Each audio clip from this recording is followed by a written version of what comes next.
रोज की तरह मैं किचन का काम निपटाकर अपने कमरे में जाने लगी और जैसे ही मैंने दरवाज़ा खोला, अंदर दाखिल हुई तो मेरी बहन एकदम से डरकर उछल पड़ी। मैंने हैरानी से उसे देखा, जिसे आजकल बहुत ज़्यादा दौरे पड़ रहे थे। वह बेटी बेटी ही चौंक जाती और अक्सर घबराई सी रहती। कई दिनों से मैं उसका यह रवैया नोट कर रही थी और उसके यूँ डरने की वजह जानना चाहती थी। मैंने उससे पूछा तो उसके चेहरे की हवाइयाँ उड़ी हुई थी। मेरे सवाल करने पर उसने यकीनन खुद को संभाला था और फिर कहा कि वो बहना में डरावनी कहानियाँ पढ़ रही थी, इसीलिए डर गई। मैं हैरानी से उसकी आंखों में देख रही थी। जिस तरह हकलाते हुए उसने जवाब दिया था, उसकी आंखें और उसकी जुबान उसका साथ बिल्कुल नहीं दे रही थी। ऐसा लग रहा जैसे वह मुझसे कोई ना कोई बात छुपा रही थी। मगर उस वक्त मैं बहुत थकी हुई थी। मैंने और कुछ भी ना पूछा और फ्रेश होने वॉशरूम में चली गई। दिन ऐसे ही गुजरते जा रहे थे।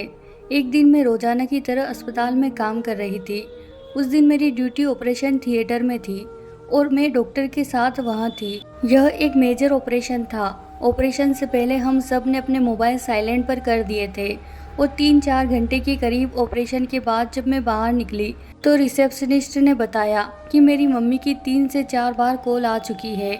इसके अलावा मेरी मम्मी मेरी बहन को लेकर अस्पताल भी आई थी और जाते हुए बहुत ज़्यादा रो रही थी। उसकी बात सुनकर मैं बहुत परेशान हो गई। मम्मी को क्या हुआ था? मैंने फ़ौरन मोबाइल ऑन किया तो देखा मम्मी की बहुत सारी कॉल आई हुई थी।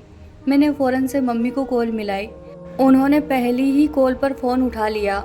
मम्मी बहुत ज़्यादा रो रही थी। मैं बहुत परेशान हो गई। मैंने मम्मी से पूछा कि क्या हुआ, तो मम्मी ने रोते हुए मुझे घर आने को कहा। मैंने छुट्टी की बात की तो मुझे छुट्टी ना मिली। अब मुझे शाम तक का इंतज़ार करना था। मेरा ध्यान मम्मी की तरफ ही लगा रहा था। वक्त था कि गुजरने का नाम नहीं ले रहा था। खुदा खुदा करके छुट्टी हुई। मैं बिना देर किए सीधी घर पहुंची, जहां मेरी बहन के कमरे में उसके चीखने की आवाज़ आ रही थी। मेरा दिल दहल कर रह गया। मैं फ़ौरन से उसके कमरे में गई। सामने का मंजर देखते ही मेरे पैरों तले से ज़मीन निकल गई। मेरे सामने ही मेरी मम्मी मेरी बहन को बेतहाशा मार रही थी। मैंने जल्दी से जाकर बहन को अम्मा से छुड़ाया और पूछा कि यह सब क्या है। इतने में मम्मी कहने लगी कि इसी से पूछो, इतनी सी उम्र में यह मुंह काला करके आई है, कहीं मुंह दिखाने के लायक नहीं छोड़ा। मैं लोगों को क्या जवाब दूंगी? मम्मी की बात सुनकर जैसे मेरे सर पर आसमान टूट पड़ा। मैं अपनी बहन की तरफ देख रही थी, जो बार बार रोते हुए ना में सर हिला रही थी और बोल रही थी कि मैं गलत नहीं हूँ, मैं पाक दामन हूँ। मम्मी का रो रो कर बुरा हाल हो गया था। मेरी बहन की हालत भी बेहद ख़राब थी। मैं तो सदमे में अपनी बहन को देखे जा रही थी। मुझे अपने कानों पर यकीन नहीं आ रहा था कि जो कुछ मैंने सुना वो सच है या फिर मेरे कानों का धोखा है। मैं सब झुठला देती, मगर जो कुछ मेरी आंखें देख रही थी वह कैसे झुठला सकती थी? यह कोई ख्वाब या मेरा वहम नहीं था, यह हकीकत थी। यह एक ऐसा राज था जो हमारी ज़िंदगी में खुल चुका था। अब न जाने यह राज हमारी ज़िंदगी में कौन कौन से भयानक तूफान लेकर आने वाला था। मेरा नाम आनंदिता है। मेरी उम्र 26 साल है। मैं भोपाल में रहती हूँ। पिछले 6 सालों से मैं अकेली रह रही हूँ। कभी भी मेरी फैमिली थी जिस पर मैं जान छिड़कती थी, मगर मेरी एक लापरवाही की वजह से मैं अपनी फैमिली को खो चुकी थी। बाज़ दफ़ा हालात ऐसे सख्त हो जाते हैं जो आपके बस में नहीं रहते। अगर आप कोई चीज़ सही भी करना चाह रहे हो तो आपसे गलत हो जाती है। अक्सर हालात आपके खिलाफ होते हैं। ऐसे में अपनों की बहुत ज़रूरत पड़ती है और हमें भी अपनों की ज़रूरत होती है। मगर ऐसे हालात में जब अपने ही साथ छोड़ जाए तो फिर कोई भी शिकवा नहीं किया जा सकता। मेरी कहानी भी कुछ ऐसी ही है। मैं 3 साल की थी जब मम्मी और पापा अलग हो गए थे। मम्मी किसी और को पसंद करती थी, लेकिन मामा ने ज़बरदस्ती उनकी शादी मेरे पापा से करवा दी थी। सभी का यही ख्याल था कि मम्मी शादी के बाद सब कुछ भूल जाएगी, मगर यह सबकी भूल थी। मम्मी कुछ भी नहीं भूली, बल्कि चोरी छुपे उनका ताल्लुक उससे बरकरार रहा था। मेरी पैदाइश पर भी मम्मी को कोई असर नहीं हुआ। मेरी पैदाइश के बाद भी वह मेरी देखभाल नहीं करती थी, बस मुझे एक जगह छोड़कर इधर उधर लगी रहती थी। उन्हें मेरे रोने या हंसने की कोई परवाह नहीं थी। वह तो शुक्र था बड़ी माँ, मतलब मेरी ताई, इस घर में मौजूद थी, जो मुझे 1 मिनट के लिए भी रोता हुआ बर्दाश्त नहीं कर सकती थी और मुझे उठाकर अपने साथ ले जाती। एक माँ की तरह मेरा ख्याल रखती। पापा मम्मी की सारी हरकतों से वाकिफ़ थे। उन्होंने कई बार मम्मी को समझाने की कोशिश की, मगर मम्मी ने पापा के साथ बसना ही नहीं चाहा। वह तो बस मौका ढूंढ रही थी और एक दिन उन्हें मौका मिल गया। उस रात पापा किसी ज़रूरी काम से फंस गए थे। थोड़ी देर से घर वापस आए तो मम्मी पापा की राह में खड़ी हो गई और चिल्ला चिल्लाकर पापा पर गलत इल्ज़ाम लगाने लगी। पापा ने खुद पर बहुत कंट्रोल किया, मगर शायद अब वक्त ख़त्म हो चुका था। पापा की बर्दाश्त जवाब दे गई थी। तभी पापा ने खड़े खड़े मम्मी को घर से निकल जाने को कहा। मम्मी तो जैसे पहले से ही तैयार खड़ी थी। उन्होंने अपना सामान पैक किया हुआ था, उठाया और तन फन करके घर से निकल गई। कुछ दिनों बाद पापा ने मम्मी को तलाक के कागज़ भिजवा दिए। इस फैसले से वह दोनों तो बहुत सुकून में आ गए थे, मगर वह नहीं जानते थे कि उनका यह फैसला मेरी ज़िंदगी पर कितना बड़ा असर डालेगा। मेरी तमाम जिम्मेदारी बड़ी माँ पर आ गई थी, जिसकी वजह से बड़ी माँ की अपनी ज़िंदगी डिस्टर्ब हो रही थी। 4 साल के बाद पापा ने एक विधवा औरत से दूसरी शादी कर ली, जिसका पति शादी के 2 महीने बाद ही मर गया था। शुरू में मुझे उनके पास जाने से बेहद डर लगता था, क्योंकि मैंने स्कूल में स्टेप मदर के बारे में जो कुछ सुना था वह बिल्कुल अच्छा नहीं था। मगर वह औरत इंतहाई अच्छी, सुलझी हुई और समझदार औरत थी। कुछ ही दिनों में उसने मेरे दिल में अपनी जगह बना ली थी और मैं उसे मम्मी बुलाने लगी थी। मेरी और मम्मी की अच्छी खासी बॉन्डिंग हो गई थी। बड़े पापा शहर में रहते थे। उन्होंने बड़ी माँ और बच्चों को भी अपने पास बुला लिया था। अब घर में सिर्फ मैं, मम्मी और पापा रहते थे। अगले साल ही मेरी छोटी बहन की पैदाइश हुई थी। उसके आने से जैसे हमारी ज़िंदगी बदल गई थी। सब कुछ हंसी खुशी गुजर रहा था। एक दिन हमारी ज़िंदगी में तूफान आया जो हमारा सब कुछ बहाकर ले गया। उस वक्त मेरी छोटी बहन सिर्फ 1 साल की थी और मैं 9 साल की। जब पापा का एक्सीडेंट हो गया, पापा मौके पर ही मर गए और हमारी ज़िंदगी को वीरान कर गए थे। सब लोग मेरी मम्मी को मनहूस कह रहे थे, जो पहले अपने एक पति को खा गई और अब दूसरे के लिए लोगों ने जीना मुश्किल कर दिया था। ऊपर से बड़े पापा से भी कोई राब्ता नहीं हो रहा था। आखिर मजबूरन मम्मी को वह घर बेचना पड़ा और हम लोग वहाँ से दूसरे मोहल्ले में शिफ्ट हो गए। घर के पैसे से मम्मी ने छोटा सा 3 कमरों का मकान खरीद लिया था और बाकी रकम अकाउंट में सेविंग के तौर पर रखवा दी थी। मेरा दाखिला यहीं के एक स्कूल में करवा दिया गया था। वक्त गुजरता रहा, सेविंग से हमारा अच्छा गुजारा हो रहा था, लेकिन कब तक होता। सेविंग्स की हुई रकम से सिर्फ 6 साल ही गुजरे थे। मम्मी को शायद अंदाज़ा था कि यह रकम उतनी ही चल पाएगी, तभी वह साथ साथ लोगों के कपड़े सिलने लगी थी। मगर सिलाई के पैसों से कहाँ घर चलते हैं। मैं मम्मी को यूँ मजबूर देखती तो मुझे बहुत बुरा लगता था। मैंने साइंस से पढ़ाई की और एक अस्पताल में नौकरी की। मैं नर्स की नौकरी करने लगी। इससे आगे की पढ़ाई मेरे बस के बाहर थी, तो मैंने पढ़ाई को अलविदा कह दिया और अपनी छोटी बहन बिंदु का दाखिला एक प्राइवेट स्कूल में करवाया था। मेरी कोशिश थी, जैसे मम्मी ने मुझे सगी माँ से बढ़कर प्यार किया था, वैसे ही मेरा भी फ़र्ज था कि अब मैं बिंदु को अच्छी शिक्षा दिलवाती और उसे एक बेहतर मुकाम तक पहुँचा दूँ। मम्मी ने मुझे नौकरी करने से बहुत रोका, मगर 17,000 तनख्वाह थी। अगर उस वक्त मैं मम्मी की बातों में आकर नौकरी छोड़ देती तो दोबारा मुझे ऐसी नौकरी कहाँ मिलनी थी। खैर, वक्त अपनी रफ्तार से आगे गुजर रहा था। मैं 18 साल की हुई तो मेरे घर मेरा रिश्ता आया। छोटा सा खानदान था। दोनों बहनों का इकलौता भाई था। बहनें दोनों ब्याही जा चुकी थी। अब घर में उसके माँ बाप और वो खुद था। वह इसी गली के नुक्कड़ पर रहते थे। अच्छे खासे खाते पीते लोग थे। मम्मी को रिश्ता अच्छा लगा तो मम्मी ने शादी के लिए उनसे 2 साल का वक्त मांगा और मेरी मंगनी कर दी। मेरा मंगेतर मंगनी में बस 5 मिनट के लिए ठहरा था, फिर किसी ज़रूरी काम का कहकर चला गया था। मेरी नंद के जरिए हमारे नंबर का अदल बदल भी हो गया था, मगर मेरे मंगेतर ने खुद से कभी मुझे कॉल नहीं की थी। शुरू में मुझे ये बात ज़्यादा महसूस नहीं हुई थी, मगर अब मुझे मेरे मंगेतर का इग्नोर करना बेहद बुरा लगता था। मगर मैं सब्र कर जाती और कर भी क्या सकती थी। उन लोगों को दिया गया वक्त पूरा हो चुका था। वह लोग शादी की तारीख लेने आए थे। मम्मी ने कुछ वक्त और मांग लिया। इस पर मेरे मंगेतर ने कोई रिएक्ट ना किया था। मेरी बहन अब 8वीं कक्षा में थी और 12 साल की हो चुकी थी। मैं और मम्मी उसका बहुत ख्याल रखते थे, उसकी हर ख्वाहिश को पूरा करते। हमने उसे कभी किसी चीज़ की कमी महसूस नहीं होने दी थी। वह बेहद लाडली थी। लेकिन जो आज मैंने खबर सुनी थी, मुझे समझ नहीं आ रहा था कि क्या रिएक्ट करूं। ना जाने हमारी तरबियत में कहाँ कमी रह गई थी, हमसे कहाँ भूल हो गई थी जो उसने इतना बड़ा कदम उठा लिया। मम्मी ने मुझ पर जो धमाका किया था, बहुत देर तक तो सुन रही, मम्मी ने कहा। जब बिंदु स्कूल से वापस आई तो उसकी तबीयत बहुत ख़राब थी, उसे चक्कर आ रहे थे, साथ ही उसके पेट में भी दर्द था। तभी मम्मी ने मुझे कॉल की, लेकिन जब मम्मी से मेरा कोई राब्ता नहीं हुआ तो मम्मी उसे लेकर अस्पताल भागी। उसकी हालत देखकर डॉक्टर को शक हुआ तो उसने कुछ टेस्ट किया। टेस्ट की रिपोर्ट डॉक्टर के मुताबिक निकली तो डॉक्टर का शक सच में बदल गया। उसकी रिपोर्ट चीख चीख कर मेरी 12 साला बहन के मां बनने की खबर सुना रही थी। बड़ी मुश्किल से खुद पर काबू किया और अपनी बहन की तरफ गई ताकि उसे पूछ सकूं कि उसने यह हरकत क्यों की। उसने अपने ऊपर इतना बड़ा दाग कैसे लगा लिया और कैसे? अभी मेरा सवाल मुंह में ही था, बिंदु एक झटके से अपनी जगह से उठी और रोते हुए कहने लगी कि मैं बेकसूर हूँ, मैं पाक दामन हूँ। यह कहते ही वह भाग गई और दूसरे कमरे में चली गई। उसने कमरे को अंदर से बंद कर दिया। मैंने मम्मी को उठाया और उनको कमरे में ले गई।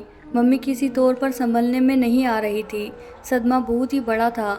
मम्मी के सोचने समझने की शक्ति खत्म हो गई थी, मगर मुझे समझबूझ से काम लेना था और इस मामले से निकलने के लिए कोई ना कोई हल निकालना था। मैंने कई बार जाकर अपनी बहन के कमरे का दरवाज़ा खटखटाया, मगर उसने दरवाज़ा ना खोला। मैं उससे पूछना चाहती थी कि उसके साथ किसने जुल्म किया है या फिर वह खुद ही, लेकिन एक 12 साल की बच्ची ऐसा कैसे कर सकती है? यह मेरी समझ से बाहर था। थक हार कर मैं अपने कमरे में आ गई। अगली सुबह मेरे उठने से पहले ही बिंदु स्कूल जा चुकी थी। मैंने मम्मी को रिलैक्स से रहने का बोला और मैं अस्पताल आ गई। पूरा दिन मेरा उदासी से गुजरा। बदनामी का डर सर चढ़कर बोल रहा था। मैंने अपने एक साथी को मेरा मामला बताया तो उसने मुझे कहा कि अभी तो बहुत कुछ हो सकता है, अभी तो पहल है। मैंने घर आकर मम्मी और बहन से इस बारे में बात की, मगर मेरी बहन ने साफ मना कर दिया। वह किसी तौर पर ऐसा नहीं करना चाहती थी। उसे ना तो बदनामी का डर था और ना ही अपने ऊपर लगे दाग, बल्कि वो तो सुकून से बैठी थी जैसे कुछ हुआ ही ना हो। मगर मैं सुकून में नहीं थी। अगर मेरे ससुराल वालों को इस बात की भनक भी पड़ जाती तो वह रिश्ता ख़त्म करने में एक वक्त की देरी भी ना लगाते। मुझे कुछ भी करके इस मामले को ख़त्म करना था, क्योंकि यह हमारे लिए सिवाय बदनामी के कुछ नहीं था। जितना इस मामले को आगे खींचा जाता उतना ही हमारे लिए मुश्किल पैदा होती, क्योंकि मेरी बहन की तबीयत रोज़ रोज़ गिरती जा रही थी। उसकी पीली रंगत किसी को भी शक में डाल सकती थी। इसीलिए अब मम्मी ने उसका स्कूल छुड़वा दिया। वो बस एक कमरे की होकर रह गई। मैंने हर तरह की कोशिश करके देख ली कि किसी तरह वह ये दाग मिटा दे, मगर वह राजी ना हुई। मैं किचन में खड़ी जूस बना रही थी और बिंदु के बारे में ही सोच रही थी। मैंने जूस बनाकर ग्लास में डाला और अपनी जेब से एक शीशी निकाली। उस शीशी में जो दवाई थी वो मैं अस्पताल से लेकर आई थी। मैंने एक बूंद दवाई ग्लास में डाली और दवाई ग्लास में मिलाने लगी। मेरे हाथ कांप रहे थे कि मैं किसी की जान लेने जा रही थी, मगर यह सब मैं उसके लिए ही तो कर रही थी। मैं अपनी बहन को यूं आंखों के सामने ज़िंदगी बर्बाद करते नहीं देख सकती थी। अभी वह खुद बच्ची थी तो वह बच्चा कैसे संभाल सकती थी, और वो भी एक नाजायज़ औलाद। लोग तो उसको ताने दे दे कर ही मार डालेंगे। दुनिया ऐसी औरत को कहाँ जीने देती। यह तो औरत भी नहीं थी। मैं उसे खुद पर इतना बड़ा जुल्म नहीं करने दे सकती थी। इसीलिए मैंने दवाई मिला दी कि सांप भी मर जाएगा और लाठी भी नहीं टूटेगी। दवाई जूस में मिलाने के बाद मैंने शीशी बंद करके दोबारा जेब में डाली और चम्मच से जूस को अच्छी तरह हिलाकर मिक्स कर दिया और वो गिलास लेकर अपनी बहन की तरफ जाने लगी। मैं सोच रही थी कि जो काम कर रही हूँ वह गलत है, मगर मेरी नीयत गलत नहीं थी। मैं तो बस इस परेशानी से छुटकारा चाहती थी ताकि हम सब पहले की तरह सुकून से ज़िंदगी गुजार सके। मैं उसके कमरे में दाखिल हुई तो वह बैठकर कोई किताब पढ़ने में बिजी थी। मैंने जाकर उसे जूस दिया और कहा, ये जूस पी लो, मैंने बिल्कुल ताज़ा बनाया है। वो मेरे हाथ से लेकर घूट घूट पीने लगी और अजीब नज़रों से देखने लगी। वह मेरी तरफ ही देख रही थी। मुझे उसकी नज़रों से खौफ होने लगा। मैं उठकर अपने कमरे में आ गई। उसके बाद मैं रोज़ उसे जूस के जरिए दवाई की हल्की डोज देने लगी। 2 हफ्तों में ही उसका नतीजा मिलना शुरू हो गया। हालांकि दवाई पीते साथ ही मामला ख़राब होना शुरू हो जाना था, मगर शायद हल्की डोज की वजह से इतना वक्त लग गया था। उस दिन भी मैंने उसे जूस में दवाई मिलाकर दी और सोने के लिए कमरे में आ गई, लेकिन उसी वक्त अस्पताल से कॉल आ गई। आज दिन में मुझे छुट्टी थी, इसीलिए मेरी नाइट ड्यूटी थी। अक्सर कभी कभार ऐसा होता था, इसमें कोई परेशानी वाली बात नहीं थी। मैंने मम्मी को बताया और अस्पताल आ गई। मैं इस बात से बेखबर थी कि मेरे जाने के बाद पीछे मेरे घर पर क्या क़यामत टूटने वाली थी उस दिन हॉस्पिटल में चेकिंग वाले आए थे, तो हॉस्पिटल के स्टाफ के सारे मोबाइल फ़ोन लेकर बंद कर दिए गए थे। हम तकरीबन सारा वक्त एक टांग पर खड़े रहे। लंबे वक्त के बाद 11 बजे उनका विजिट ख़त्म हुआ तो मैं घर पहुंची। नींद से बुरा हाल था, तो यूं ही मोबाइल लेकर बैग में डाल लिया और ऑन करने की भी जहमत नहीं की।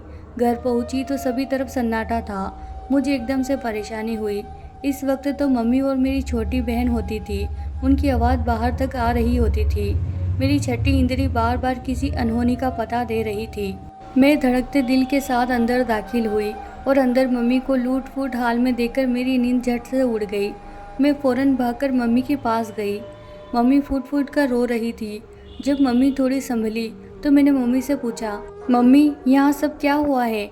मम्मी ने मेरे मुंह पर थप्पड़ मारा था और फिर मम्मी की अगली बात ने मेरे पैरों तले से ज़मीन खींच ली। मम्मी ने कहा कि मैं कैसी बहन हूँ, मैंने अपनी ही बहन की जान ले ली थी। मैं हैरत से मम्मी की बात सुन रही थी। मम्मी मुझे कहने लगी, तुम्हें शर्म नहीं आई? मेरी बच्ची की जान ले ली। मैंने तुम्हें माँ से बढ़कर प्यार किया था, तुमने मेरी बच्ची को ही मार दिया। तुम्हारी क्या दुश्मनी थी? मैंने सफाई में कुछ कहने की कोशिश की, लेकिन मम्मी ने मेरी एक बात नहीं सुनी। मैं चुपचाप खड़ी मम्मी की बातें सुनती रही। मम्मी सही तो कह रही थी। मेरी दी गई दवा की वजह से ही मेरी बहन मरी थी, क्योंकि वह खुद भी बच्ची थी और दवा को बर्दाश्त नहीं कर पाई थी और ज़िंदगी की बाजी हार गई। मम्मी ने मुझे मेरी बहन तक का मुंह नहीं देखने दिया। थोड़ी ही देर बाद मेरे ससुराल वाले पहुंच चुके थे। सबको यही बताया गया था कि छिपकली वाला दूध पीने से जहर की वजह से मेरी बहन की मौत हुई। हकीकत को सिर्फ मैं और मम्मी ही जानते थे। कुछ देर के बाद मेरी बहन को ले जाया गया और मुझे अपनी बहन के आखिरी दीदार से भी महरूम कर दिया गया। खैर ज़िंदगी फिर अपने पटरी पर आ गई। इस दौरान मैंने मम्मी को बताने की पूरी कोशिश की कि दिन रात मेरी बहन मुझे ख्वाब में आती और मुझे अपनी जान का हिसाब मांगती थी। शुरू में मैं अपना वहम समझकर मैं भूल गई, मगर अब रोज़ मुझे ख्वाब आने लगे तो मैंने फैसला किया कि थोड़े दिन के लिए भोपाल चली जाती हूँ। जगह की बदली से मम्मी भी बेहतर महसूस करेगी। मैं उन ख्वाबों की वजह से एक पल भी नहीं सो पाती थी। इस वजह से मेरी तबीयत खराब हो गई थी। हो सकता था कि जगह की बदली से सेहत पर अच्छा असर पड़ता। इसी सिलसिले में मैं छुट्टियां लेने अस्पताल गई। बाहर निकलकर मैंने गेट को ताला लगाया। मम्मी आधा घंटा पहले ही सहेली के घर गई थी। मैंने चाबियां साथ वाली पड़ोसन को दी कि मम्मी आ जाए तो उनको इंतज़ार ना करना पड़े। जैसे ही मैं अस्पताल पहुंची तो डॉक्टर ने कहा कि थोड़ी देर के लिए साथ आ जाओ, इमरजेंसी केस है, ज़्यादा पैसे मिलेंगे। यह सुनते ही मैं डॉक्टर के साथ लेबर रूम में चली गई। लेकिन मैं जैसे ही कमरे में दाखिल हुई तो क़यामत टूट पड़ी, क्योंकि बेड पर लेटी दर्द से चिल्लाने वाली वह कम उम्र लड़की कोई और नहीं बल्कि मेरी छोटी बहन बिंदु ही थी। मैंने खुद को गिरने से बचाने के लिए बैठकर सहारा लिया। मेरी मम्मी डॉक्टर के सामने हाथ जोड़ जोड़ कर मेरी बहन की ज़िंदगी बचाने की मिन्नतें कर रही थी। मैं नर्स के कपड़ों में मास्क पहने थी, इसीलिए वह मुझे नहीं देख सकी।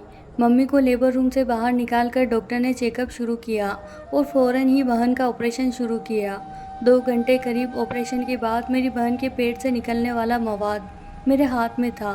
वह कोई बच्चा नहीं बल्कि रसौलियों का एक गुच्छा था, जिसने मेरी बहन का पेट फुला फुला कर बड़ा कर दिया था। डॉक्टर ने कहा कि यह बच्ची एक दफ़ा पहले ही मेरे पास आई थी। मुझे इस पर रसौलियों का शक था।